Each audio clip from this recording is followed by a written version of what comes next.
Hi hello everyone, welcome to my channel Srushti tutorial for maths. ನಾನು ಇವತ್ತು SSLC ವಿದ್ಯಾರ್ಥಿಗಳಿಗಾಗಿ quadratic equation chapter number 4 ಈ chapter ನಲ್ಲಿ blue ಪ್ರಿಂಟಿನ ಆಧಾರದ ಮೇಲೆ ಯಾವ ರೀತಿಯ ಪ್ರಶ್ನೆಗಳು ಬರ್ತವೆ, ಹೇಗೆ ಬರ್ತವೆ ಅಂತಕ್ಕಂಥದ್ದನ್ನ ಈ ಒಂದು ವಿಡಿಯೋದಲ್ಲಿ ತಿಳಿಸ್ಕೊಡ್ತಾ ಇದ್ದೀನಿ. ಸೊ ಮೊದಲನೇದಾಗಿ ಈ ಚಾಪ್ಟರ್ ಅಲ್ಲಿ ಒಟ್ಟು ಎಷ್ಟು ಅಂಕಗಳಿಗೆ ಪ್ರಶ್ನೆಗಳು ಬರ್ತವೆ ಅಂತಕ್ಕಂಥದ್ದನ್ನ ನೋಡೋದಾದ್ರೆ ಒಟ್ಟು 6 ಅಂಕದ ಪ್ರಶ್ನೆಗಳು ಬರ್ತವೆ ಈ ಒಂದು ಚಾಪ್ಟರ್ ಅಲ್ಲಿ. ಸೊ ಅದರಲ್ಲಿ 1 ಅಂಕದ ಕ್ವಶನ್ ಒಂದಿರುತ್ತೆ, 2 ಅಂಕದ ಕ್ವಶನ್ ಒಂದಿರುತ್ತೆ, 3 ಅಂಕದ ಕ್ವಶನ್ ಒಂದಿರುತ್ತೆ. ಒಟ್ಟಾರೆ 3 ಪ್ರಶ್ನೆಗಳು ಇರ್ತವೆ. 1 ಅಂಕದ ಪ್ರಶ್ನೆ ಅಂತ ಅಂದಾಗ ಅಲ್ಲಿ ನಿಮಗೆ 2 ತರಹದ ಆಪ್ಷನ್ಗಳು ಇದಾವೆ. ಒಂದು ಮಲ್ಟಿಪಲ್ ಚಾಯ್ಸ್ ಟೈಪ್ ಅಲ್ಲಿ ಒಂದು ಕ್ವಶನ್ ಅನ್ನ ಕೇಳ್ತಾರೆ, ಅಥವಾ 1 ಅಂಕದ ನೇರ ಪ್ರಶ್ನೆಯ ರೂಪದಲ್ಲೂ ಕೂಡ ಕೇಳ್ತಾರೆ. ಅಂದ್ರೆ ಇಲ್ಲಿ ನೀವು ಪ್ರಮುಖವಾಗಿ ನೆನಪಿನಲ್ಲಿ ಇಟ್ಕೊಳ್ಬೇಕಾಗಿರೋದು ಅಂದ್ರೆ ಒಟ್ಟು ಎಷ್ಟು ಪ್ರಶ್ನೆಗಳು ಬರ್ತವೆ ಅಂದ್ರೆ 3 ಪ್ರಶ್ನೆಗಳು ಬರ್ತವೆ. ಆ 3 ಪ್ರಶ್ನೆಗಳನ್ನ ಸಾಲ್ವ್ ಮಾಡಬೇಕು, ಉತ್ತರವನ್ನ ಕಂಡುಹಿಡಿದು ಅದಕ್ಕೆ ಬೇಕಾಗಿರುವಂತಹ ಕಂಪ್ಲೀಟ್ ಮೆಥಡ್ ಅನ್ನ ನಾವು ತಿಳ್ಕೊಂಡು ಕಂಪ್ಲೀಟ್ ಆನ್ಸರ್ ನ ಪಡ್ಕೊಳ್ಬೇಕು ಅಂತ ಹೇಳಿದ್ರೆ, ಕಂಪ್ಲೀಟ್ ಮಾರ್ಕ್ಸ್ ಅನ್ನ ಪಡ್ಕೊಳ್ಬೇಕು ಅಂತ ಹೇಳಿದ್ರೆ ಅದಕ್ಕೆ ಸಂಬಂಧಪಟ್ಟಂತಹ ಕೆಲವೊಂದು ಮಾಹಿತಿಗಳನ್ನ ನೀವು ತಿಳ್ಕೊಂಡಿರ್ಬೇಕು. ಜೊತೆಗೆ ಪ್ರಶ್ನೆಗಳು ಯಾವ ರೀತಿಯಲ್ಲಿ ಬರ್ತವೆ ಅಂತಕ್ಕಂಥದ್ದು ಗೊತ್ತಿರಬೇಕು. ಸೊ ಅದಕ್ಕೆ ಸಂಬಂಧಪಟ್ಟ ಹಾಗೇನೆ ನಾನು ಇವತ್ತು ನಿಮ್ ಜೊತೆ ಹಂಚ್ಕೊಳ್ಳಿಕ್ಕೆ ಬಂದಿದ್ದೀನಿ. ಸೊ ಮೊದಲನೇದಾಗಿ ಈ ಒಂದು ವರ್ಗ ಸಮೀಕರಣಗಳು ಪಾಠದಲ್ಲಿ, ಕ್ವಾಡ್ರಾಟಿಕ್ ಈಕ್ವೇಶನ್ ಪಾಠದಲ್ಲಿ ಪ್ರಮುಖವಾಗಿ ನೀವು ತಿಳ್ಕೊಬೇಕಾಗಿರುವಂತಹ ಮಾಹಿತಿಗಳು ಯಾವುದು ಅಂತ ನೋಡ್ತಾ ಹೋದ್ರೆ ಕೆಲವೊಂದು ಪಾಯಿಂಟ್ ಗಳನ್ನ ನೀವು ಇಲ್ಲಿ ಒಂದು ರೀತಿಯ ನೋಟ್ಸ್ ರೂಪದಲ್ಲಿ ಬರೆದಿಟ್ಕೊಳ್ಳೋದು ಒಳ್ಳೆಯದು. ಸೊ ನೋಡಿ, ಮೊದಲನೇದಾಗಿ ಏನ್ ಬೇಕು ಅಂತ ಹೇಳಿದ್ರೆ ನಿಮಗೆ standard form of quadratic equation ಗೊತ್ತಿರ್ಬೇಕು ನಿಮಗೆ. ಅಂದ್ರೆ ವರ್ಗ ಸಮೀಕರಣದ ಆದರ್ಶ ರೂಪ. ವರ್ಗ ಸಮೀಕರಣ ಅಂದ್ರೆ ಅದು ಯಾವ ರೂಪದಲ್ಲಿ ಇರುತ್ತೆ ಅಂತಕ್ಕಂತಹ ಮಾಹಿತಿ ನಿಮಗೆ ಗೊತ್ತಿರಬೇಕು. ಸೊ ವರ್ಗ ಸಮೀಕರಣದ ಆದರ್ಶ ರೂಪ ಬಂದ್ಬಿಟ್ಟು ಏನ್ ಬರುತ್ತೆ, ax² plus bx plus c is equal to 0 ಈ ರೂಪದಲ್ಲಿ ಇರುತ್ತೆ. ಸೊ ಈ ರೂಪದಲ್ಲಿ ಇರುವಂತಹ ಸಮೀಕರಣವನ್ನು ನಾವು ವರ್ಗ ಸಮೀಕರಣ ಅಂತ ಕರಿತೀವಿ. ಈಗ ಉದಾಹರಣೆಗೆ 2x² minus 3x plus 5 is equal to 0 ಅಂತಿದ್ರೆ ಇದನ್ನ ನೀವು ವರ್ಗ ಸಮೀಕರಣ ಅಂತ ಕರಿತೀವಿ. ಯಾಕೆ ಅಂದ್ರೆ ವರ್ಗ ಸಮೀಕರಣದ ರೂಪದಲ್ಲೇನೆ ಇದೆ ಅದು. x² ನ ಸಹಗುಣಕ a ಇದೆಯಲ್ಲ, ಇದನ್ನ ನಾವು a ಅಂತ ತಗೊಂತೀವಿ. a ನ ಬೆಲೆ 2 ಬರುತ್ತೆ, ಹಾಗೇನೆ b ನ ಬೆಲೆ -3 ಬರುತ್ತೆ, c ನ ಬೆಲೆ 5 ಬರುತ್ತೆ ಅಂತ ಅರ್ಥ. ಗೊತ್ತಾಯ್ತಲ್ವಾ? ಸೊ ಈ ರೀತಿನಲ್ಲಿ ನಾವು ಆ ಒಂದು ವರ್ಗ ಸಮೀಕರಣ ಆದರ್ಶ ರೂಪದಲ್ಲಿ ಇದೆಯೋ ಇಲ್ವೋ ಅಂತ ಹೇಳಿ ತಿಳ್ಕೊಂತೀವಿ. ಕೆಲವು ಸರಿ ಏನಾಗುತ್ತೆ ಅಂತ ಹೇಳಿದ್ರೆ, ಈಗ ಉದಾಹರಣೆಗೆ ಏನ್ ಮಾಡ್ತಾರೆ, x into x plus 5 is equal to 10 ಅಂತ ಇದೆಯಪ್ಪ. ಈ x into x plus 5 is equal to 10 ಹಾಗಾದ್ರೆ ಇದು ವರ್ಗ ಸಮೀಕರಣ ಹೌದಾ ಅಲ್ವಾ? ಈ ತರದ ಪ್ರಶ್ನೆಗಳು ಬರ್ತಾವೆ ನಿಮಗೆ. ಮಲ್ಟಿಪಲ್ ಚಾಯ್ಸ್ ಅಥವಾ 1 ಅಂಕದ ಪ್ರಶ್ನೆಗಳನ್ನ ಕೇಳ್ತಾರೆ. ಸೊ ಹಾಗಿದ್ರೆ ಇದು ವರ್ಗ ಸಮೀಕರಣ ಹೌದಾ ಅಲ್ವಾ ಅಂತಕ್ಕಂಥದನ್ನ ತಿಳ್ಕೊಬೇಕಂದ್ರೆ ನಾವೇನ್ ಮಾಡ್ಬೇಕು, ಇದನ್ನ ಮಲ್ಟಿಪ್ಲಿಕೇಶನ್ ಮಾಡಿ ವರ್ಗ ಸಮೀಕರಣದ ಆದರ್ಶ ರೂಪದಲ್ಲಿ ಬರ್ಕೊಳ್ಬೇಕು. ಸೊ ಬರ್ಕೊಂಡಾಗ ಏನಾಗುತ್ತೆ ನೋಡಿ, ಇಲ್ಲಿ x ನಿಂದ x ಪ್ಲಸ್ 5 ಗುಣಾಕಾರ ಮಾಡಿ ಬರ್ಕೊಂಡ್ರೆ x ಇಂಟು x² ಬರುತ್ತೆ, ಪ್ಲಸ್ x ಇಂಟು 5x ಬರುತ್ತೆ. 10 ಈಕ್ವಲ್ ಇಂದ ಈ ಕಡೆ ತಗೊಂಡ್ಬಂದ್ರೆ -10 ಆಗುತ್ತೆ, ದಟ್ ಈಸ್ ಈಕ್ವಲ್ ಟು 0. ಈಗ ಏನಾಯ್ತದು, ವರ್ಗ ಸಮೀಕರಣದ ಆದರ್ಶ ರೂಪಕ್ಕೆ ಬಂತು. ಕ್ವಾಡ್ರಾಟಿಕ್ ಈಕ್ವೇಶನ್ ಇನ ಸ್ಟ್ಯಾಂಡರ್ಡ್ ಫಾರ್ಮ್ ಅಲ್ಲಿ ಇದೆ. ಗೊತ್ತಾಯ್ತಲ್ವಾ? ಸೊ ಈ ರೀತಿ ಆದರ್ಶ ರೂಪದಲ್ಲಿ ಬರೆದು ಬಿಟ್ಟು ಇದು ಹೌದು ಅಲ್ವೋ ಅಂತಕ್ಕಂಥದ್ದನ್ನ ಹೇಳ್ಬಹುದು. ಸೊ ಇದು ಎಲ್ಲಾ ಪ್ರಶ್ನೆಗಳಿಗೆ ಉತ್ತರ ಕಂಡುಹಿಡಿಬೇಕು ಅಂದ್ರೆ ನಿಮಗೆ ಆ ಒಂದು ವರ್ಗ ಸಮೀಕರಣದ ಆದರ್ಶ ರೂಪ ಎಷ್ಟು ಅನ್ನೋದು ಗೊತ್ತಿರಬೇಕು. ಗೊತ್ತಾಯ್ತಲ್ವಾ? So that the standard form of the quadratic equation ax² plus bx plus c is equal to 0 ಅಂತ ಹೇಳ್ತೀವಿ. ಓಕೆನಾ? ಇನ್ನ roots of quadratic equation, quadratic equation ನಲ್ಲಿ ಬರುವಂತ ರೂಟ್ಸ್ ಅಂದ್ರೆ ಮೂಲಗಳು ಅಂತ ಹೇಳ್ತೀವಿ.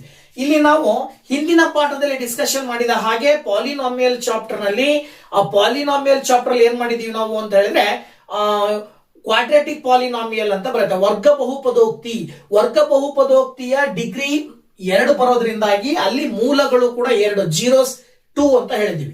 ಸೊ 0s2 ಅಂತ ಹೇಳಿದ್ರೆ ಅವುಗಳನ್ನೇ ನಾವಿಲ್ಲಿ ರೂಟ್ಸ್ ಅಂತ ಕರಿತೀವಿ. ಇಲ್ಲಿ ನಿಮಗೆ ಯಾವ ಒಂದು ವೇರಿಯೇಬಲ್, ಯಾವ ಒಂದು ಚರಾಕ್ಷರವನ್ನ ಕೊಟ್ಟಿರ್ತಾರೋ ಆ ಚರಾಕ್ಷರಗಳಿಗೆ 2 ಬೆಲೆಗಳು ಬರ್ತವೆ. ಆ ಚರಾಕ್ಷರದ 2 ಬೆಲೆಗಳನ್ನ ನಾವಿಲ್ಲಿ ಮೂಲಗಳು ಅಂತ ಕರಿತೀವಿ. ಸೊ ವರ್ಗ ಸಮೀಕರಣಕ್ಕೆ 2 ಮೂಲಗಳು ಬರ್ತವೆ.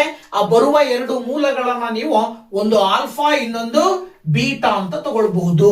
ಆ ವರ್ಗ ಸಮೀಕರಣದ 2 ಮೂಲಗಳನ್ನ ಒಂದು ಆಲ್ಫಾ ಇನ್ನೊಂದು ಬೀಟಾ ಅಂತ ಹೇಳಿ ಕನ್ಸಿಡರ್ ಮಾಡ್ತೀವಿ ಇನ್ ಜನರಲ್ ಆಗಿ. ಬಟ್ ಎಷ್ಟು ಮೂಲಗಳು ಬರ್ತವೆ ಅನ್ನೋದನ್ನ ನೀವು ನೆನಪಲ್ಲಿ ಇಟ್ಕೊಳ್ಬೇಕು. ಎಷ್ಟು ಬರ್ತವೆ? 2 ಮೂಲಗಳು ಬರ್ತವೆ. ಓಕೆನಾ? ಇದಾದ ನಂತರ ಆ 2 ಮೂಲಗಳ ಸ್ವಭಾವ ಹೇಗಿರುತ್ತೆ, ಬರುವಂತ 2 ಮೂಲಗಳು ಸಮ ಇರ್ತವ, ಬರುವಂತ ಎರಡು ಮೂಲಗಳು ಬೇರೆ ಬೇರೆ ಇರ್ತವ, ಆ ಮೂಲಗಳು ವಾಸ್ತವ ಸಂಖ್ಯೆಗಳಾಗಿರ್ತವ ಅಥವಾ ಬೇರೆ ಸಂಖ್ಯೆಗಳಾಗಿರ್ತವ ಅನ್ನೋದಕ್ಕೆ ಸಂಬಂಧಪಟ್ಟ ಹಾಗೆ ಇಲ್ಲಿ ನಾವು ಶೋಧಕ ಅಂತ ಕರಿತೀವಿ. ಏನು? ಡಿಸ್ಕ್ರಿಮಿನೆಂಟ್ ಅಂತ ಹೇಳ್ತೀವಿ. ಸೊ ಡಿಸ್ಕ್ರಿಮಿನೆಂಟ್ ಅಂತ ಹೇಳಿದ್ರೆ ಶೋಧಕದ ಸೂತ್ರ ಇದೆ. ಆ ಶೋಧಕದ ಸೂತ್ರವನ್ನು ಕೂಡ ನೀವು ನೆನ್ಪಿಟ್ಕೊಳ್ಬೇಕು. Delta is equal to B square minus 4ac ಅಂತ ಹೇಳಿ ಇದನ್ನ ನಾವು ಶೋಧಕದ ಸೂತ್ರ ಅಂತ ಕರಿತೀವಿ. Formula of discriminant. ಇಲ್ಲಿ ಡಿಸ್ಕ್ರಿಮಿನೆಂಟ್ ಅನ್ನ ಸಿಂಬಲಿಕಲಿ ಏನಂತ ಬಳಸ್ತೀವಿ? ಡೆಲ್ಟಾ ಅಂತ ಓದ್ತೀವಿ. ಟ್ರಯಾಂಗಲ್ ಶೇಪ್ ಚಿತ್ರ ಬಿಡಿಸ್ತೀವಲ್ಲ, ಇದನ್ನ ನಾವು ಡೆಲ್ಟಾ ಅಂತ ಹೇಳಿ ನೀವು ಎಕ್ಸ್ಪ್ರೆಸ್ ಮಾಡಬೇಕು. So that delta is equal to B square minus 4ac ಅಂತ ಹೇಳಿ ಕರಿತೀವಿ. ಇದು ಡಿಸ್ಕ್ರಿಮಿನೆಂಟ್ ನ ಕಂಡುಹಿಡಿಯುವಂತಹ ಸೂತ್ರ ಆಗಿದೆ, ಶೋಧಕವನ್ನ ಕಂಡುಹಿಡಿಯುವ ಸೂತ್ರವಾಗಿದೆ. ಗೊತ್ತಾಯ್ತಲ್ಲ? ಈ ಶೋಧಕದ ಬೆಲೆ ಎಷ್ಟು ಬರುತ್ತೆ ಅನ್ನೋದ್ರ ಆಧಾರದ ಮೇಲೆ ಆ ಎರಡು ಮೂಲಗಳು ವಾಸ್ತವ ಆಗಿರ್ತಾವ ಅಥವಾ ವಾಸ್ತವ ಆಗಿರೋದಿಲ್ವಾ, ಎರಡು ಮೂಲಗಳು ಸಮ ಇರ್ತಾವ ಅಥವಾ ಎರಡು ಮೂಲಗಳು ಬೇರೆ ಬೇರೆ ಇರ್ತಾವ ಅನ್ನೋದನ್ನ ಹೇಳ್ತೀವಿ. ಹೆಂಗೆ ಅಂದ್ರೆ ಇಲ್ಲಿ ನಾವು ತಗೊಂಡ ಹಾಗೆ ಎ ಬೆಲೆ, ಬಿ ಬೆಲೆ, ಸಿ ಬೆಲೆಗಳನ್ನ ಈ ಸೂತ್ರಕ್ಕೆ ಅಪ್ಲೈ ಮಾಡಿದಾಗ ಡೆಲ್ಟಾದ ಬೆಲೆ ಮೂರು ರೀತಿಯಾದಂತ ಬೆಲೆಗಳು ಬರ್ತವೆ. ಒಂದು, ಡೆಲ್ಟಾದ ಬೆಲೆ 0 ಬರುತ್ತೆ, ಅಥವಾ ಡೆಲ್ಟಾದ ಬೆಲೆ 0ಗಿಂತ ಜಾಸ್ತಿ ಇರುತ್ತೆ. 0ಗಿಂತ ಜಾಸ್ತಿ ಅಂದ್ರೆ ಪಾಸಿಟಿವ್ ನಂಬರ್ ಬರುತ್ತೆ. 5, 8, 10, 20, 30 ಈ ರೀತಿ ಬರುತ್ತೆ. ಇನ್ನೊಂದು ಸಾಧ್ಯತೆ ಏನಿರುತ್ತೆ ಅಂದ್ರೆ ಡೆಲ್ಟಾ ಇಸ್ ಗ್ರೇಟರ್ ದ್ಯಾನ್ 0 ಅಂತ ಹೇಳಿದ್ರೆ ನೆಗೆಟಿವ್ ನಂಬರ್ ಬರುತ್ತದೆ. -8, -7, -10 ಈ ರೀತಿ ಬರುತ್ತೆ. ಈ ರೀತಿ ಮೂರು ಬೆಲೆಗಳು ಬರುವಂತಹ ಸಾಧ್ಯತೆಯನ್ನು ಹೊಂದಿರುತ್ತೆ ಡಿಸ್ಕ್ರಿಮಿನೆಂಟ್. ಅಂದ್ರೆ ಶೋಧಕದ ಬೆಲೆ ಮೂರು ರೀತಿಯಲ್ಲಿ ಬರುತ್ತೆ.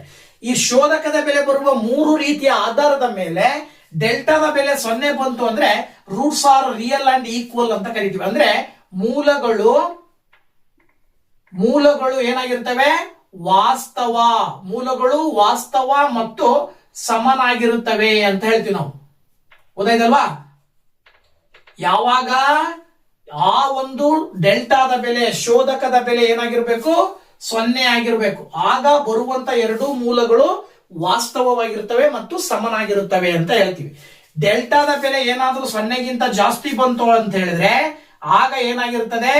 ಮೂಲಗಳು ವಾಸ್ತವವಾಗಿರುತ್ತವೆ, ಆದರೆ ವಾಸ್ತವ ಮತ್ತು ವಿಭಿನ್ನವಾಗಿರುತ್ತವೆ ಅಂತ ಹೇಳ್ತೀವಿ ನಾವು. ಏನಾಗಿರ್ತವೆ? ವಿಭಿನ್ನವಾಗಿರುತ್ತವೆ. Roots are real and distinct. ಯಾವಾಗ? When the delta is greater than 0. ಡೆಲ್ಟಾದ ಬೆಲೆ 0ಗಿಂತ ಜಾಸ್ತಿ ಇದ್ದಾಗ.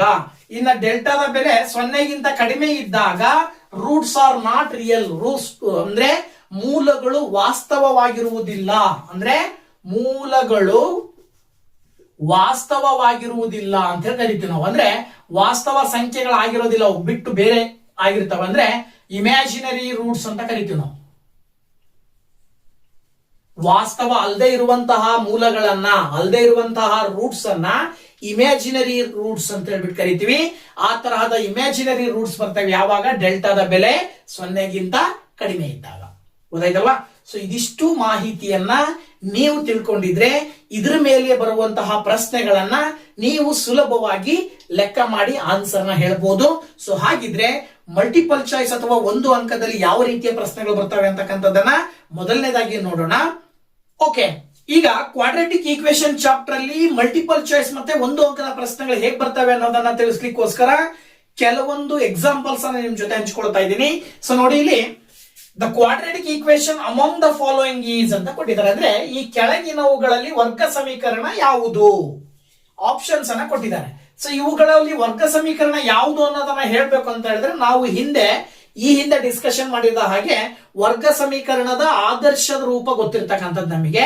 ಆ ವರ್ಗ ಸಮೀಕರಣದ ಆದರ್ಶ ರೂಪ ಇವಿಷ್ಟರಲ್ಲಿ ಯಾವುದಕ್ಕಿದೆ ಅಂತ ನೋಡಿದಾಗ ನೋಡಿ, ಇಲ್ಲಿ x³ ಇದೆ ಇಲ್ಲಿ, ಹಾಗಾಗಿ ಇದು ವರ್ಗ ಸಮೀಕರಣ ಅಲ್ಲ. ಹಾಗೇನೆ ಇದು x² ಇದೆ, ಬಟ್ ಈಕ್ವಲ್ ಟು ಮುಂದ್ಗಡೆ ಏನು ಇಲ್ಲ, ಅಂದ್ರೆ ಈಕ್ವಲ್ ಚಿಹ್ನೆ ಇಲ್ಲದೆ ಇರೋದ್ರಿಂದ ಇದು ಸಮೀಕರಣ ಅಲ್ಲ. ಗೊತ್ತಾಯ್ತಲ್ವಾ? ಇನ್ನ ಇಲ್ಲಿ ನೋಡಿದ್ರೆ 3x = 9 ಇದೆಯಲ್ಲ, ಇಲ್ಲಿ x ಗೆ ಪವರ್ ಆಕ್ಚುಲಿ 2 ಇರಬೇಕು. ಇಲ್ಲಿ ಪವರ್ 2 ಇಲ್ಲದೆ ಇರೋದ್ರಿಂದ ಇದು ಕೂಡ ಕ್ವಾಡ್ರಾಟಿಕ್ ಈಕ್ವೇಶನ್ ಅಲ್ಲ. ಹಾಗಿದ್ರೆ ನೆಕ್ಸ್ಟ್ ನೋಡಿದ್ರೆ x² + 3x + 4 = 0 ವರ್ಗ ಸಮೀಕರಣದ ಆದರ್ಶ ರೂಪದಲ್ಲಿದೆ. Standard form of quadratic equation ರೂಪದಲ್ಲಿ ಇರೋದ್ರಿಂದ ನೀವು ಆಪ್ಷನ್ ಡಿ ಅನ್ನ ಸರಿಯಾದ ಉತ್ತರ ಅಂತೇಳಿ ಆಯ್ಕೆ ಮಾಡ್ತೀರಾ. ಉತ್ತರ ಬರಿಬೇಕಾದ್ರೆ ನೀವು ಡಿ ಅಂತ ಬರೆದು x² + 3x + 4 = 0 ಅಂತ ಬರೀಬೇಕಾಗತ್ತೆ. This is the answer. ಈ ರೀತಿನಲ್ಲಿ ನಿಮಗೆ ಕೆಳಗಡೆ 4 ಆಪ್ಷನ್ ಕೊಟ್ಟು 4ರಲ್ಲಿ ಕ್ವಾಡ್ರಾಟಿಕ್ ಈಕ್ವೇಶನ್ ಯಾವುದು ಅಂತ ಕೇಳ್ತಾರೆ. ಸೊ ಅದನ್ನ ನೀವು ಬರಿಬೇಕಾಗತ್ತೆ. ಕೆಲವು ಸರಿ ಸ್ಟ್ಯಾಂಡರ್ಡ್ ಫಾರ್ಮ್ ಅಲ್ಲಿ ಇಲ್ಲದೆ ಇರೋ ರೀತಿಯಲ್ಲಿ ಕ್ವಾಡ್ರಾಟಿಕ್ ಈಕ್ವೇಶನ್ ಫಾರ್ಮ್ಸ್ ಅನ್ನ ಕೊಡ್ತಾರೆ ನಿಮಗೆ. ಅದನ್ನ ಸ್ಟ್ಯಾಂಡರ್ಡ್ ಫಾರ್ಮಿಗೆ ಕನ್ವರ್ಟ್ ಮಾಡಿಕೊಂಡು ನಂತರದಲ್ಲಿ ಅದರಲ್ಲಿ ಯಾವುದು ಕ್ವಾಡ್ರಾಟಿಕ್ ಈಕ್ವೇಶನ್ ಅನ್ನೋದನ್ನ ಕಂಡುಹಿಡಿಬೇಕಾಗತ್ತೆ. ಆ ತರದ ಪ್ರಶ್ನೆಗಳು ಕೂಡ ಬರ್ತವೆ. ಇನ್ನ ಮತ್ತೆ ಯಾವ್ದು ಕ್ವಶನ್ ಬರುತ್ತೆ ಅಂದ್ರೆ ನೋಡಿ ಇಲ್ಲಿ, the constant obtained when the quadratic equation 5x² is equal to 2 into 2x plus 3 is ಅಂತ ಕೊಟ್ಟಿದ್ದಾರೆ. ಅಂದ್ರೆ ಈ ಒಂದು 5x² is equal to 2 into 2x plus 3 ಅನ್ನ ಕ್ವಾಡ್ರಾಟಿಕ್ ಈಕ್ವೇಶನ್ ಇನ ಸ್ಟ್ಯಾಂಡರ್ಡ್ ಫಾರ್ಮ್ ಅಲ್ಲಿ ಬರೆದಾಗ, ಆದರ್ಶ ರೂಪದಲ್ಲಿ ಬರೆದಾಗ ಸ್ಥಿರ ಸಂಖ್ಯೆ ಅಂದ್ರೆ ಈ ರೀತಿ ಸ್ಥಿರ ಸಂಖ್ಯೆ ಜಾಗದಲ್ಲಿ ಯಾವ ನಂಬರ್ ಬರುತ್ತೆ ಅನ್ನೋದನ್ನ ಕೇಳಿದ್ದಾರೆ. ಆ ನಂಬರ್ ನೀವು ಕಂಡುಹಿಡಿಬೇಕು ಅಂದ್ರೆ ನೀವು ಅದನ್ನ ಸ್ಟ್ಯಾಂಡರ್ಡ್ ಫಾರ್ಮಿಗೆ ಬರ್ಕೊಳ್ಬೇಕು. ನೋಡಿ 5x² is equal to 2 into 2x plus 3 ಅನ್ನ ನೀವೇನ್ ಮಾಡ್ತೀರಾ, 2ರಿಂದ ಇದಿಷ್ಟು ಬ್ರಾಕೆಟ್ ಒಳಗಡೆ ಇರುವ 2 ಟರ್ಮ್ಸ್ ಅನ್ನ ಮಲ್ಟಿಪ್ಲೈ ಮಾಡ್ಬೇಕು. ನೋಡಿ ಇಲ್ಲಿ 2 into 2 ಮಾಡಿದ್ರೆ 4x ಬರುತ್ತೆ, ಪ್ಲಸ್ 2 into 3 ಮಾಡಿದ್ರೆ 6 ಬರುತ್ತೆ. ಇವೆರಡನ್ನ ಈಕ್ವಲ್ ಇಂದ ಈ ಕಡೆ ತಗೊಂಡ್ ಬಂದ್ರೆ 5x² minus 4x minus 6 is equal to 0 ಬಂತು. ಅಲ್ಲಿಗೆ ಕಾನ್ಸ್ಟೆಂಟ್ ವ್ಯಾಲ್ಯೂ ಯಾವುದು? -6. ಸೊ ಆನ್ಸರ್ ನೀವು -6 ಅಂತೇಳಿ ಬರೀಬೇಕಾಗತ್ತೆ. ಕಾನ್ಸ್ಟೆಂಟ್ ಯಾವ್ದು ಇರುತ್ತೆ? -6. ಅಂದ್ರೆ ಸ್ಥಿರ ಸಂಖ್ಯೆ ಯಾವುದು ಅಂದ್ರೆ -6 ಅಂತ ಹೇಳಿ ನೀವು ಬರಿಬೇಕಾಗತ್ತೆ. ಅರ್ಥ ಆಯ್ತಲ್ವಾ? ಓಕೆ, ನೆಕ್ಸ್ಟ್ ಇನ್ನೊಂದು ಕ್ವಶನ್ ನೋಡೋದಾದ್ರೆ ಇಲ್ಲಿ, right the nature of the roots of the quadratic equation ax² plus bx plus c is equal to 0 ಅಂತ ಕೊಟ್ಟಿದ್ದಾರೆ. ಅಂದ್ರೆ ಈ ಸಮೀಕರಣದ ವ್ಯಾಲ್ಯೂ ಏನು, ಈ ಸಮೀಕರಣದ ವ್ಯಾಲ್ಯೂ ಡಿಸ್ಕ್ರಿಮಿನೆಂಟಿನ ವ್ಯಾಲ್ಯೂ 0 ಇತ್ತು ಅಂತ ಹೇಳಿದ್ರೆ ಆ ಒಂದು ಈಕ್ವೇಶನ್ ಬರುವಂತ ರೂಟ್ಸ್ ನ ನೇಚರ್ ಏನು ಅಂತ ಕೇಳಿದ್ದಾರೆ. ಅಂದ್ರೆ ಶೋಧಕದ ಬೆಲೆಯು 0 ಆಗಿದ್ದಾಗ ax² plus bx plus c is equal to 0 ಈ ವರ್ಗ ಸಮೀಕರಣದ ಮೂಲಗಳ ಸ್ವಭಾವವನ್ನು ತಿಳಿಸಿ ಅಂತ ಕೊಟ್ಟಿದ್ದಾರೆ. ನಾವು ಈ ಹಿಂದೆ ಡಿಸ್ಕಷನ್ ಮಾಡಿದ ಹಾಗೆ ಡೆಲ್ಟಾದ ಬೆಲೆ 0 ಇತ್ತು ಅಂತ ಹೇಳಿದ್ರೆ ಮೂಲಗಳು ಏನಾಗಿರ್ತವೆ? ವಾಸ್ತವ ಮತ್ತು ಸಮ ಅಂತ ಹೇಳಿ ಹೇಳ್ತೀವಿ ನಾವು. ಅಂದ್ರೆ roots are real and equal. ಇದೇ ಕ್ವಶನ್ ಅನ್ನ 0 ಬದಲಾಗಿ ಗ್ರೇಟರ್ ದ್ಯಾನ್ 0 ಅಂತ ಕೊಡಬಹುದು ಅಥವಾ ಲೆಸ್ ದ್ಯಾನ್ 0 ಅಂತ ಕೊಡಬಹುದು. ನೀವು ಕೊಟ್ಟಾಗ ಅಲ್ಲಿ ಬರಿಬೇಕಾಗತ್ತೆ ಏನಂತ ಹೇಳಿ, ಅದರ ನೇಚರ್ ಏನ್ ಬರುತ್ತೆ ಅಂತ ಹೇಳಿ. ಸೊ ಈಗ ನಿಮಗೆ ಇಲ್ಲಿ ಕೊಟ್ಟಿರುವ ಪ್ರಶ್ನೆ ಪ್ರಕಾರ ಡಿಸ್ಕ್ರಿಮಿನೆಂಟ್ ನ ವ್ಯಾಲ್ಯೂ 0 ಇದೆ ಅಂತ ಹೇಳಿದ್ರೆ ಏನಾಗಿರ್ತವೆ? Roots are real and equal ಅಂತ ಹೇಳಿ ಬರೀತೀರ. ಓಕೆನಾ? ಅಂದ್ರೆ ಮೂಲಗಳು ವಾಸ್ತವ ಮತ್ತು ಸಮ ಅಂತ ಹೇಳಿ ಬರೀತೀರಿ. ಓಕೆನಾ? ಮೂಲಗಳು ವಾಸ್ತವ ಮತ್ತು ಸಮ ಆಗಿರ್ತವೆ ಅಂತ ಹೇಳಿ ಬರೀತೀರಿ. ಇದು ಉತ್ತರ ಆಗಿರುತ್ತೆ. ಈ ತರದ ಪ್ರಶ್ನೆ ಕೇಳೋ ಸಾಧ್ಯತೆ ಇರುತ್ತೆ. ಇನ್ನು ನೆಕ್ಸ್ಟ್ ಕ್ವಶನ್ ಏನ್ ಬರುತ್ತೆ ಅಂದ್ರೆ, ಈಕ್ವೇಶನ್ ಫಾರ್ಮೇಶನ್ ಮಾಡ್ಲಿಕ್ಕೆ ಸ್ಟೇಟ್ಮೆಂಟ್ ರೂಪದಲ್ಲಿ ಕೊಡ್ತಾರೆ. ಕೊಟ್ಟಿರುವ ಸ್ಟೇಟ್ಮೆಂಟ್ ಅನ್ನ ಬಳಸ್ಕೊಂಡು ನೀವೇ ಈಕ್ವೇಶನ್ ಅನ್ನ ಫಾರ್ಮೇಶನ್ ಮಾಡಬೇಕು. ಅದಕ್ಕೆ ಸಂಬಂಧಪಟ್ಟ ಹಾಗೆ the length of A rectangle is 3 times the breadth. The area of the rectangle is 75 square centimeter. The quadratic equation to find the length and breadth of the rectangle is. ಅಂದ್ರೆ ಒಂದು ಆಯತ ಇದೆ, ಆಯತದ ಉದ್ದ ಅಗಲದ 3ರಷ್ಟಿದೆ, ಹಾಗೇನೆ ಆಯತದ ವಿಸ್ತೀರ್ಣ 75 ಚದರ ಸೆಂಟಿಮೀಟರ್ ಆದ್ರೆ ಉದ್ದ ಮತ್ತು ಅಗಲಗಳನ್ನ ಕಂಡುಹಿಡಿಬೇಕು ಅಂದ್ರೆ ನೀವು ರಚಿಸಬೇಕಾದಂತ ವರ್ಗ ಸಮೀಕರಣ ಯಾವ್ದಾಗಿರುತ್ತೆ ಅಂತ ಕೇಳಿದ್ದಾರೆ. ಸೊ ಕ್ವಶನ್ ಹೇಗೆ ಹೇಳುತ್ತೆ ಅನ್ನೋದ್ರ ಆಧಾರದ ಮೇಲೆ ನಾವಿಲ್ಲಿ ತಗೊಂಡ್ರೆ, ವಿ ನೌ ದಟ್ ನಮ್ಗೆ ಏರಿಯಾ ಆಫ್ ರೆಕ್ಟಾಂಗಲ್ ಕಂಡುಹಿಡಿಯಲಿಕ್ಕೆ ಸೂತ್ರ ಬರುತ್ತೆ ಲೆಂತ್ ಇಂಟು ಬ್ರೆಡ್ತ್ ಅಂತ ಹೇಳಿ. ಅವರೇ ಕೊಟ್ಟಿದ್ದಾರೆ 75 ಸ್ಕ್ವೇರ್ ಸೆಂಟಿಮೀಟರ್ ಅಂತ ಕೊಟ್ಟಿದ್ದಾರೆ. ಹಾಗಾಗಿ ನಾವು L into B is equal to 75 ಅಂತ ತಗೊಳ್ಳೋಣ. ಸಪೋಸ್ ನೀವು ಲೆಂತ್ ಅನ್ನ ಇಲ್ಲಿ ಆಕ್ಚುಲಿ ಲೆಂತ್ ಏನಾಗಿರುತ್ತೆ, ಬ್ರೆಡ್ತ್ ನ 3ರಷ್ಟಿದೆ ಅಂತ ಕೊಟ್ಟಿದ್ದಾರೆ. ಹಾಗಾಗಿ ಬ್ರೆಡ್ತ್ ಅನ್ನ ನೀವು ಎಕ್ಸ್ ಅಂತ ತಗೊಂಡ್ರೆ ಲೆಂತ್ ಏನಾಗುತ್ತೆ ಅವಾಗ ಬ್ರೆಡ್ತಿನ 3ರಷ್ಟು ಅಂದ್ರೆ 3x ಆಗುತ್ತೆ ಅಲ್ವಾ. ಸೊ ಅಲ್ಲಿಗೆ ನೀವು 3x ಇಂಟು ಎಕ್ಸ್ ಮಾಡ್ತೀರಾ, ದಟ್ ಈಸ್ ಈಕ್ವಲ್ ಟು 75 ಬರುತ್ತೆ. 3x ಇಂಟು ಎಕ್ಸ್ ಮಾಡಿದ್ರೆ 3x² ಮಾಡ್ತೀರಾ, 75 ಈ ಕಡೆ ತಗೊಂಡ್ಬಂದ್ರೆ -75 ಆಗುತ್ತೆ, ದಟ್ ಈಸ್ ಈಕ್ವಲ್ ಟು 0. ಅಲ್ಲಿಗೆ ಏನ್ ಬಂತ answer? 3x² - 75 is equal to 0 ಅಂತಕ್ಕಂಥ ಸಮೀಕರಣ ಬರುತ್ತೆ ಉದ್ದ ಮತ್ತು ಅಗಲಗಳನ್ನ ಕಂಡುಹಿಡಿಬೇಕು ಅಂದಾಗ. ನಿಮಗೆ ಕೊಟ್ಟಿರುವ 4 ಆಪ್ಷನ್ ಅಲ್ಲಿ 3x² - 75 is equal to 0 ಎಲ್ಲಿದೆ ಅಂದ್ರೆ ಆಪ್ಷನ್ ಸಿ ನಲ್ಲಿದೆ. ಸೊ ನೀವು ಉತ್ತರವನ್ನ ಬರೀತೀರಾ, option C is the right answer. 3x² - 75 is equal to 0 ಅಂತ ಹೇಳಿ ಸುಲಭವಾಗಿ ಬರೀಬಹುದು. ಓಕೆನಾ? ಅರ್ಥ ಆಯ್ತಲ್ವಾ? ಇನ್ನ 2 ಅಂಕದ ಕ್ವಶನ್ಸ್ ಹೇಗ್ ಬರ್ತವೆ ಅಂತಕ್ಕಂಥದ್ದನ್ನ ನೋಡೋದಾದ್ರೆ ಮೊದಲನೇದಾಗಿ ನೋಡಿ ಇಲ್ಲಿ find the roots of the quadratic equation x² + 7x + 12 = 0 by factorisation ಅಂತ ಕೊಡ್ತಾರೆ. ಅಂದ್ರೆ ಈ ಸಮೀಕರಣದ ಮೂಲಗಳನ್ನು ಅಪವರ್ತನ ವಿಧಾನದಿಂದ ಕಂಡುಹಿಡಿಯಿರಿ ಅಂತೇಳಿ. ಅಪವರ್ತನ ವಿಧಾನದಿಂದ ಕಂಡುಹಿಡಿಯಲಿಕ್ಕೆ ಸಂಬಂಧಪಟ್ಟ ಹಾಗೆ ಏನ್ ಮಾಡ್ಬೇಕು, ಯಾವ ರೀತಿ ಸ್ಟೆಪ್ಸ್ ಅನ್ನ ಫಾಲೋ ಮಾಡಬೇಕು ಅಂದ್ರೆ ಮೊದಲನೇದಾಗಿ x² ನ ಸಹಗುಣಕವನ್ನ ತಗೊಳ್ಬೇಕು, ಅದರ ಜೊತೆಗೆ ಕಾನ್ಸ್ಟೆಂಟ್ ನಂಬರ್ ಅನ್ನ ತಗೊಳ್ಬೇಕು, 2 ಗುಣಾಕಾರ ಮಾಡಿದ್ರೆ 12 ಬರುತ್ತೆ. ಇದಾದ ನಂತರ 12 2 ಸಂಖ್ಯೆಗಳಾಗಿ ಸ್ಪ್ಲಿಟ್ ಮಾಡ್ಕೊಳ್ಬೇಕು, 2 ಸಂಖ್ಯೆಗಳನ್ನ ತಗೊಳ್ಬೇಕು. ನೀವು ತೆಗೆದುಕೊಳ್ಳುವ 2 ಸಂಖ್ಯೆಗಳ ಗುಣಲಬ್ಧ 12 ಬರಬೇಕು. ಹಾಗೇನೆ ಆ 2 ಸಂಖ್ಯೆಗಳ ಮೊತ್ತ ಅಥವಾ ಆ 2 ಸಂಖ್ಯೆಗಳ ಡಿಫರೆನ್ಸ್ ಏನ್ ಬರಬೇಕು ಅಂದ್ರೆ ಇನ್ನೊಂದು x ನ ಸಹಗುಣಕ ಏನಿದೆಯಲ್ಲ ಅದು ಬರಬೇಕು. ಸೊ x ನ ಸಹಗುಣಕ 7 ಇದೆ ಅಂದ್ರೆ ನೀವು 4 ಮತ್ತೆ 3 ಅಂತ ತಗೊಂಡ್ರೆ 4 3 12 ಬರುತ್ತೆ, 4 ಮತ್ತೆ 3 ಕೂಡಿದ್ರೆ 7 ಬರುತ್ತೆ. ಇದರ ಆಧಾರದ ಮೇಲೆ ಈಗ ನೀವು ಏನಂತ ಬರ್ಕೊಳ್ತೀರಾ, x² + 4x + 3x + 12 = 0 ಅಂತ ಬರ್ಕೊಂಡು 4 ಪದಗಳನ್ನ 2 ಪದಗಳ ಒಂದೊಂದು ಗುಂಪು ಮಾಡ್ಕೊಳ್ಬೇಕು. 2 ಪದಗಳಲ್ಲೂ x ಕಾಮನ್ ಇದೆ, x ಹೊರಗಡೆ ತೆಗೆದ್ರೆ ಬ್ರಾಕೆಟ್ ನ ಒಳಗಡೆ x + 4 ಉಳ್ಕೊಳ್ಳುತ್ತೆ. ಅದೇ ರೀತಿ ಇವೆರಡರಲ್ಲೂ 3 ಕಾಮನ್ ಇದೆ, ಬ್ರಾಕೆಟ್ ಇಂದ ಹೊರಗೆ ತೆಗೆದ್ರೆ ಇಲ್ಲಿ x + 4 ಉಳ್ಕೊಳ್ಳುತ್ತೆ, ದಟ್ ಈಸ್ ಈಕ್ವಲ್ ಟು 0. ಈಗ x + 4 ಅನ್ನೋದು 1 ಆದ್ರೆ ಇನ್ನೊಂದು x + 3 ಅನ್ನೋದು ಬರುತ್ತೆ, ದಟ್ ಈಸ್ ಈಕ್ವಲ್ ಟು 0. ಈಗ ಇಲ್ಲಿ ಬಂದಂತ 2 ಫ್ಯಾಕ್ಟರ್ಸ್ ಅನ್ನ ನಾವು ಈಕ್ವಲ್ ಟು 0 ಅಂತ ಹೇಳಿ ತಗೊಂಡಾಗ ನೋಡಿ ಇಲ್ಲಿ x + 4 = 0 ಆರ್ x + 3 = 0 ಅಂತ ತಗೊಂಡ್ರಿ ಅಂದ್ರೆ x ನ ಬೆಲೆ 4 ಅನ್ನ ಈಕ್ವಲ್ ಇಂದ ಆ ಕಡೆ ಕಳಿಸಿದ್ರೆ -4 ಬರುತ್ತೆ, ಅಥವಾ +3 ಅನ್ನ ಈಕ್ವಲ್ ಇಂದ ಆ ಕಡೆ ಕಳಿಸಿದ್ರೆ -3 ಬರುತ್ತೆ. ಅಲ್ಲಿಗೆ ಒಂದು x ನ ಬೆಲೆ -4 ಬಂತು, ಇನ್ನೊಂದು x ನ ಬೆಲೆ -3 ಬಂತು. ಅಂದ್ರೆ ಅಲ್ಲಿಗೆ ಇದರ ಆಧಾರದ ಮೇಲೆ ಫ್ಯಾಕ್ಟರೈಸೇಷನ್ ಅಥವಾ ಅಪವರ್ತನ ವಿಧಾನದಿಂದ ಇದನ್ನ ನಾವು ಸಾಲ್ವ್ ಮಾಡಿದಾಗ ಫೈನಲ್ ಆನ್ಸರ್ ಏನ್ ಬರುತ್ತೆ, -4 ಮತ್ತೆ -3 ಬರುತ್ತೆ. ಓಕೆನಾ. ಸೊ ಈಗ 2 ಅಂಕದ ಇನ್ನೊಂದು ಕ್ವಶನ್ ಯಾವ ರೀತಿ ಬರುತ್ತೆ ಅಂತಕ್ಕಂಥದ್ದನ್ನ ನೋಡೋದಾದ್ರೆ find the discriminant of the quadratic equation 2x² - 5x + 3 = 0 and write the nature of the roots ಅಂತ ಕೊಟ್ಟಿದ್ದಾರೆ. ಅಂದ್ರೆ ಈ ವರ್ಗ ಸಮೀಕರಣದ ಶೋಧಕದ ಬೆಲೆಯನ್ನು ಕಂಡುಹಿಡಿದು ಮೂಲಗಳ ಸ್ವಭಾವವನ್ನು ತಿಳಿಸಿ ಅಂತ ಕೊಟ್ಟಿದ್ದಾರೆ. ಸೊ ಮೊದಲು ಡಿಸ್ಕ್ರಿಮಿನೆಂಟ್ ಅನ್ನ ಕಂಡುಹಿಡಿಬೇಕು. ಡಿಸ್ಕ್ರಿಮಿನೆಂಟ್ ಅನ್ನ ಕಂಡುಹಿಡಿಯಲಿಕ್ಕೆ ಸೂತ್ರ ಇದೆ ಅನ್ನೋದನ್ನ ನಾನು ಪ್ರಾರಂಭದಲ್ಲಿ ಹೇಳಿದ್ದೀನಿ. ಸೊ ಆ ಸೂತ್ರವನ್ನ ಬಳಸಬೇಕು.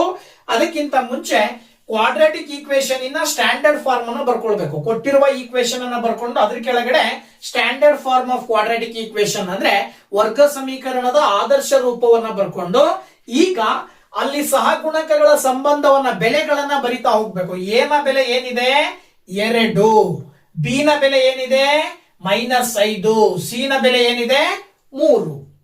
ಓಕೆನಾ.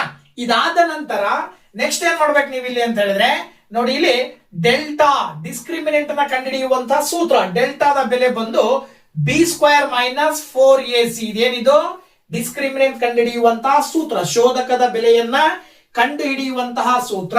ಹಾಗಾಗಿ ಈಗ ನೀವು ಈ ಬೆಲೆಗಳನ್ನ ಇಲ್ಲಿ ಸಬ್ಸ್ಟಿಟ್ಯೂಟ್ ಮಾಡಿದ್ರೆ -5 ವರ್ಗ -4 ಇಂಟು a ಅಂತ ಹೇಳಿದ್ರೆ 2c ಅಂತ ಹೇಳಿದ್ರೆ 3. ಇದಾದ ಮೇಲೆ ಡೆಲ್ಟಾ ಇಸ್ ಈಕ್ವಲ್ ಟು -5 ವರ್ಗ 25 ಬರುತ್ತೆ, 4 2 8, 8 3 24 ಬರುತ್ತೆ. 25ರಲ್ಲಿ 24 ಅನ್ನ ಕಳೆದ್ರೆ 1 ಬಂತು. ಡೆಲ್ಟಾದ ಬೆಲೆ 1 ಬರ್ತಾ ಇದೆ ಅಂತ ಹೇಳಿದ್ರೆ ಇದರ ಅರ್ಥ ಏನು, ಡೆಲ್ಟಾ ಇಸ್ ಗ್ರೇಟರ್ ದ್ಯಾನ್ 0. 0ಗಿಂತ ಜಾಸ್ತಿ ಇದೆ. 0ಗಿಂತ ಜಾಸ್ತಿ ಇದೆ ಅಂದ್ರೆ ಅದರ ಸ್ವಭಾವಗಳು ಏನಾಗಿರ್ತವೆ, ಮೂಲಗಳು ವಾಸ್ತವವಾಗಿರ್ತವೆ ಆದರೆ ವಿಭಿನ್ನವಾಗಿರ್ತವೆ. ಆದ್ದರಿಂದ ನೀವಿಲ್ಲಿ ಬರಿಬೇಕು roots are real and distinct ಅಂತ ಬರಿಬೇಕು.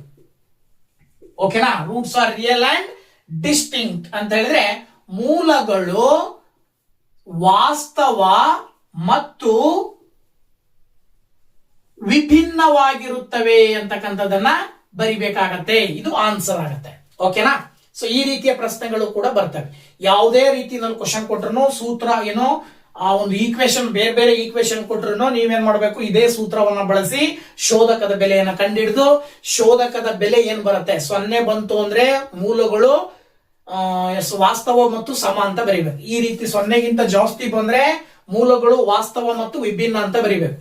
ಇದೇ ರೀತಿ ಮೂಲಗಳು 0ಗಿಂತ ಕಡಿಮೆ ಅಂದ್ರೆ ವ್ಯಾಲ್ಯೂ ನೆಗೆಟಿವ್ ಬಂತು ಅಂತ ಹೇಳಿದ್ರೆ ಮೂಲಗಳು ವಾಸ್ತವವಾಗಿರುವುದಿಲ್ಲ, ರೂಟ್ಸ್ ಆರ್ ನಾಟ್ ರಿಯಲ್ ಅಂತ ಹೇಳಿ ಬರಿಬೇಕಾಗತ್ತೆ. ಅರ್ಥ ಆಯ್ತಲ್ವಾ? 2 ಅಂಕದ ಮತ್ತೊಂದು ಕ್ವಶನ್ ಯಾವ ಟೈಪ್ ಬರುತ್ತೆ ಅಂತಕ್ಕಂಥದ್ದನ್ನ ನೋಡೋದಾದ್ರೆ, for what value of K the roots of the equation kx² + 6x + 1 = 0 are equal. ಅಂದರೆ ಈ ಸಮೀಕರಣದ ಕೆ ನ ಯಾವ ಬೆಲೆಗೆ ಮೂಲಗಳು ಸಮವಾಗಿರುತ್ತವೆ ಅನ್ನೋದು ಕ್ವಶನ್. ಸೊ ನಮಗೆ ಗೊತ್ತು ಮೂಲಗಳು ಯಾವಾಗ ಸಮ ಆಗಿರ್ತವೆ ಅಂದ್ರೆ ಶೋಧಕದ ಬೆಲೆ 0 ಆಗಿರ್ಬೇಕು. ಶೋಧಕದ ಬೆಲೆ 0 ಇದ್ರೆ ಮೂಲಗಳು ಸಮ ಇರ್ತವೆ ಅಂತಕ್ಕಂಥದ್ದು ನಿಯಮ ನಮಗೆ ಗೊತ್ತಿದೆ. ಈ ನಿಯಮದ ಆಧಾರದ ಮೇಲೆ ಇದನ್ನು ಬಿಡಿಸ್ಬೇಕು. ಅದಕ್ಕಿಂತ ಮುಂಚೆ ವರ್ಗ ಸಮೀಕರಣದ ಆದರ್ಶ ರೂಪವನ್ನ ಬರ್ಕೊಂಡು ಎ ನ ಬೆಲೆ ಎಷ್ಟು ಬರುತ್ತೆ, ಹಾಗೇನೆ ಬಿ ನ ಬೆಲೆ ಎಷ್ಟು ಬರುತ್ತೆ, ಮತ್ತೆ ಸಿ ನ ಬೆಲೆ ಎಷ್ಟು ಬರುತ್ತೆ ಅಂತ ಬರ್ಕೊಳ್ಬೇಕು. ಸೊ ಎ ನ ಬೆಲೆ ಕೆ ಬರುತ್ತೆ, ಬಿ ನ ಬೆಲೆ 6 ಬರುತ್ತೆ, ಸಿ ನ ಬೆಲೆ 1 ಬರುತ್ತೆ. ಇದಾದ ನಂತರ ಅವರೇ ಕೊಟ್ಟಿದ್ದಾರೆ roots are equal. Roots are equal ಅಂತ ಹೇಳಿದ್ರೆ ಮೂಲಗಳು ಯಾವಾಗ ಸಮ ಇರ್ತವೆ, ಮೂಲಗಳು ಸಮ ಇದಾವೆ ಅಂತ ಹೇಳಿದ್ರೆ ಅದರ ಅರ್ಥ ಡೆಲ್ಟಾದ ಬೆಲೆ 0ಗೆ ಸಮ ಇರುತ್ತೆ ಅಂತ. ಡೆಲ್ಟಾ = 0. ಸೊ ಡೆಲ್ಟಾ ಅಂತ ಹೇಳಿದ್ರೆ ಡಿಸ್ಕ್ರಿಮಿನೆಂಟಿನ ಸೂತ್ರ b² - 4ac = 0 ಅಂತ ತಗೊಳ್ಬೇಕು. ಸೊ b² - 4ac ಗೆ ಈ ಬೆಲೆಗಳನ್ನ ಹಾಕಿದಾಗ 6² - 4 × k × 1 = 0. ಈಗ 6ರ ವರ್ಗ 36 ಬರುತ್ತೆ, -4 × k × 1 ಮಾಡಿದ್ರೆ 4k ಬರುತ್ತೆ, ದಟ್ ಈಸ್ = 0. ಈಗ ನೀವು -4k ಇಲ್ಲೇ ಇಟ್ಕೊಂಡು 36 ಆ ಕಡೆ ಕಳಿಸಿದ್ರೆ 36 ಮೈನಸ್ ಬರುತ್ತೆ, ಮೈನಸ್ ಕ್ಯಾನ್ಸಲ್ ಆಗುತ್ತೆ. 4ರಿಂದ 36 ಭಾಗಾಕಾರ ಮಾಡಿದ್ರೆ 9 ಬರುತ್ತೆ. ಅಂದ್ರೆ ಅದರ ಅರ್ಥ ಕೆ ನ ಬೆಲೆ 9 ಇದ್ದಾಗ ಈ ಈಕ್ವೇಶನ್ ರೂಟ್ಸ್ ಏನಾಗಿರ್ತವೆ, ಈಕ್ವಲ್ ಇರ್ತವೆ ಅಂತ ಅರ್ಥ. ಓಕೆನಾ? ಕ್ಲಿಯರ್ ಆಯ್ತಲ್ವಾ? ಸೊ ಈ ತರಹದ ಪ್ರಶ್ನೆಗಳು 2 ಅಂಕದಲ್ಲಿ ಬರ್ತವೆ. ಇನ್ನ 3 ಅಂಕದ ಪ್ರಶ್ನೆಗಳು ಯಾವ ರೀತಿ ಬರ್ತವೆ ಅಂತಕ್ಕಂಥದ್ದನ್ನ ನೋಡೋದಾದ್ರೆ ಕೆಲವೊಂದು ಎಕ್ಸಾಂಪಲ್ ಗಳನ್ನ ನಾನು ನಿಮ್ ಜೊತೆಗೆ ಹಂಚ್ಕೊಳ್ತಾ ಇದ್ದೀನಿ. ನೋಡಿ, ಇಲ್ಲಿ ಏನ್ ಮಾಡ್ತಾರೆ ಅಂದ್ರೆ ಕ್ವಾಡ್ರಾಟಿಕ್ ಈಕ್ವೇಶನ್ ಗೆ ಸಂಬಂಧಪಟ್ಟ ಹಾಗೆ ವರ್ಡ್ ಪ್ರಾಬ್ಲಮ್ ಬರ್ತವೆ. ನಿಮ್ಮ ಎಕ್ಸರ್ಸೈಸ್ ಅಲ್ಲಿ ಕ್ವಾಡ್ರಾಟಿಕ್ ಈಕ್ವೇಶನ್ ಚಾಪ್ಟರ್ ಅಲ್ಲಿ ಇದಾವೆ. ಅದೇ ಪ್ರಾಬ್ಲಮ್ಸ್ ಆಧಾರದ ಮೇಲೆ 3 ಅಂಕದ ಕ್ವಶನ್ ಅನ್ನ ಕೇಳ್ತಾರೆ. ನೋಡಿ, ಇಲ್ಲಿ the altitude of A right angled triangle is 7 centimeter less than its base. If the hypotenuse is 13 centimeter, then find the other 2 sides ಅಂತ ಕೊಟ್ಟಿದ್ದಾರೆ ಅವರು. ಅಂದ್ರೆ ಒಂದು ಲಂಬಕೋನ ತ್ರಿಭುಜದ ಎತ್ತರವು ಪಾದಕ್ಕಿಂತ 7 ಸೆಂಟಿಮೀಟರ್ ಕಡಿಮೆ ಇದೆ. ಆ ತ್ರಿಭುಜದ ವಿಕರ್ಣ 13 ಸೆಂಟಿಮೀಟರ್ ಆದರೆ ಉಳಿದ 2 ಬಾಹುಗಳ ಅಳತೆ ಕಂಡು ಹಿಡಿಯಿರಿ ಅನ್ನೋದು ಪ್ರಶ್ನೆ. ಸೊ ಇದನ್ನ ಕಂಡು ಹಿಡಿಬೇಕು ಅಂತ ಹೇಳಿದ್ರೆ ಮೊದಲು ನೀವೇನ್ ಮಾಡಬೇಕು ಅಂತ ಹೇಳಿದ್ರೆ ಅವರೇ ಕೊಟ್ಟಿರುವ ಪ್ರಕಾರ ಆಲ್ಟಿಟ್ಯೂಡ್ ಅನ್ನೋದು ಬೇಸ್ ಗಿಂತ 7 ಸೆಂಟಿಮೀಟರ್ ಕಡಿಮೆ ಇದೆ ಅಂತ ಹೇಳಿದ್ರೆ ನೀವು ಮೊದಲನೇದಾಗಿ ಲೆಂತ್ ಆಫ್ ಬೇಸ್ ಅನ್ನೇ ನೀವು x ಅಂತ ತಗೊಳ್ರಿ. ಈಗ ಉದಾಹರಣೆಗೆ ಇಲ್ಲಿ ತ್ರಿಭುಜ ಸಮೇತ ನಾವಿಲ್ಲಿ ಎಕ್ಸ್ಪ್ಲನೇಷನ್ ಮಾಡೋದಾದ್ರೆ ABC ತ್ರಿಭುಜದಲ್ಲಿ BC ಅನ್ನೋದು ಪಾದ, ಬೇಸ್ ನ ಉದ್ದ ಗೊತ್ತಿಲ್ಲ ನಮಗೆ, x ಅಂತ ತಗೊಳ್ಳೋಣ. ಆಮೇಲೆ ಹೈಟ್ ಬಂದ್ಬಿಟ್ಟು ಏನಾಗಿರುತ್ತೆ ಅಂದ್ರೆ ಪಾದದ ಉದ್ದಕ್ಕಿಂತ 7 ಸೆಂಟಿಮೀಟರ್ ಕಡಿಮೆ ಅಂತ ಕೊಟ್ಟಾರ ಅವರು. ಅಂದ್ರೆ ಇದೇನಾಗತ್ತೆ ಅವಾಗ x - 7 ಆಗತ್ತೆ. ಹಾಗೇನೆ ವಿಕರ್ಣ ಕೊಟ್ಟಿದ್ದಾರೆ 13, ಗೊತ್ತಾಯ್ತಲ್ವಾ? ಸೊ ಅಲ್ಲಿ ಇದೇನಾಗತ್ತೆ x - 7, ವಿಕರ್ಣ ಕೊಟ್ಟಿದ್ದಾರೆ 13. ಈಗ ನಾವು ಪೈಥಾಗೋರಸ್ ಥಿಯರಂ ಹೇಳುತ್ತೆ. ಪೈಥಾಗೋರಸ್ ಥಿಯರಮಿನ ಪ್ರಕಾರ ವಿಕರ್ಣದ ಮೇಲಿನ ವರ್ಗವು ಉಳಿದೆರಡು ಬಾಹುಗಳ ಮೇಲಿನ ವರ್ಗಗಳ ಮೊತ್ತಕ್ಕೆ ಸಮ ಇರುತ್ತದೆ.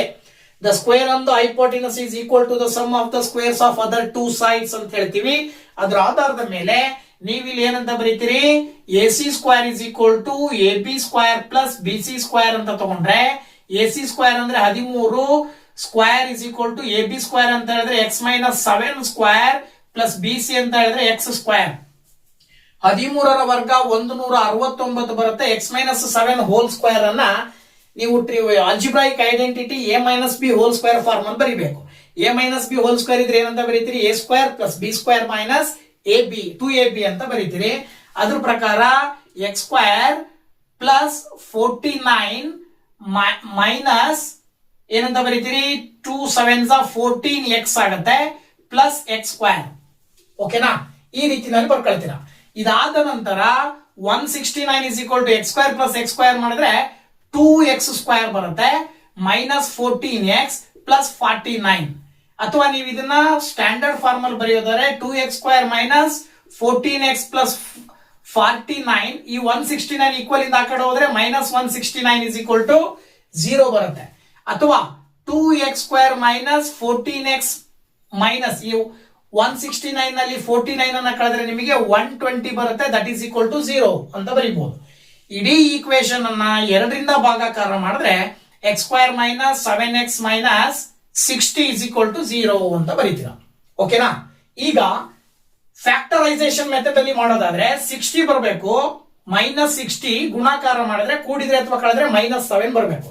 ಯಾವ ಎರಡು ಸಂಖ್ಯೆಗಳನ್ನ ತಗೊಳ್ತೀರಾ ಅಂತಕ್ಕಂಥದನ್ನ ನೋಡೋದಾದ್ರೆ ನೋಡಿ, ನೀವೇನ್ ಮಾಡಬಹುದು, ಇಲ್ಲಿ 12 ಮತ್ತೆ 5 ಅಂತ ತಗೊಳ್ಬಹುದು. ದೊಡ್ಡ ಇಲ್ಲಿ ಚಿಹ್ನೆ ಮೈನಸ್ ಬರ್ಬೇಕು ಅಂದ್ರೆ ದೊಡ್ಡ ಸಂಖ್ಯೆ ಚಿಹ್ನೆ ಮೈನಸ್ ಹಾಕಿ ಚಿಕ್ಕ ಸಂಖ್ಯೆ ಚಿಹ್ನೆ ಪ್ಲಸ್ ಹಾಕಿದ್ರೆ ಮೈನಸ್ 12 ಇಂಟು 5 ಮಾಡಿದ್ರೆ ಮೈನಸ್ 60 ಬರುತ್ತೆ. ಮೈನಸ್ 12ರಲ್ಲಿ 5 ಕಳೆದ್ರೆ ನಿಮಗೆ ಮೈನಸ್ 7 ಬರುತ್ತೆ.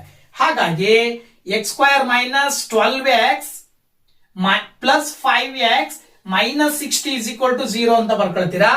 ಇವೆರಡು ಒಂದ್ ಗ್ರೂಪ್, ಇವೆರಡು ಒಂದ್ ಗ್ರೂಪ್ ಮಾಡಿದ್ರೆ x ಕಾಮನ್ ತೆಗೆದ್ರೆ x ಮೈನಸ್ 12 ಬರುತ್ತೆ. ಇಲ್ಲಿ ಪ್ಲಸ್ 5 ಕಾಮನ್ ತೆಗೆದ್ರೆ x ಮೈನಸ್ 12 ಬರುತ್ತೆ. ಎರಡರಲ್ಲೂ x ಮೈನಸ್ 12 ಕಾಮನ್ ಇದೆ. ಇನ್ನು ಇಲ್ಲಿ x ಪ್ಲಸ್ 5 ಉಳಿತದೆ, ದಟ್ ಈಸ್ ಈಕ್ವಲ್ ಟು 0 ಅಂತ ತಗೊಳ್ರಿ.